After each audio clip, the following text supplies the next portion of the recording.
मराठवाड्यातल्या मराठ्यांना आता इथून पुढच्या काळात प्रमाणपत्र वाचून फडणवीस साहेबांनी रोखू नये, सगळ्यांना कुणबी प्रमाणपत्र देऊन सगळ्यांच्या व्हॅलिडिटी द्यायच्या।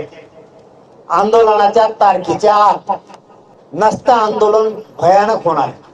दुसरा भाग, 58 लाख कुणबी नोंदी सापडल्या, त्याचे सगळे प्रमाणपत्र द्या।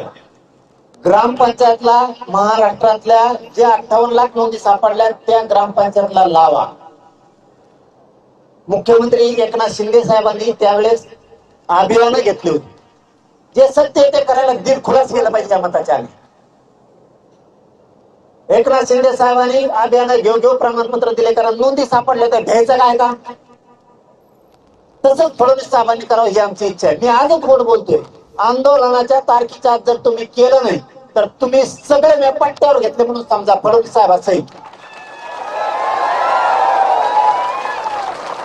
तुम्हाला सुट्टी नाही। पण तुमचं शहाणपण मी मराठीच्या पुढे चलू देत नाही, त्याची काळजी नका करू। फक्त आज गोडीनं सांगायला, शिंदे साहेबांनी जसे अभियान घेतले, अभियान लावा ना, काय द्यायचंय? फडणवीस साहेबांनी छाती ठोकून सांगाय, चाल मी जे आर काढलाय मराठवाड्याचा, मी मराठ्यांना कुणबी प्रमाणपत्र मराठवाड्यातल्या सगळे देणार, कारण ते ओबीसी आरक्षणाच्या अगोदरचे मराठी आरक्षण म्हणून देतोय, जे का मराठ्याचे म्हणत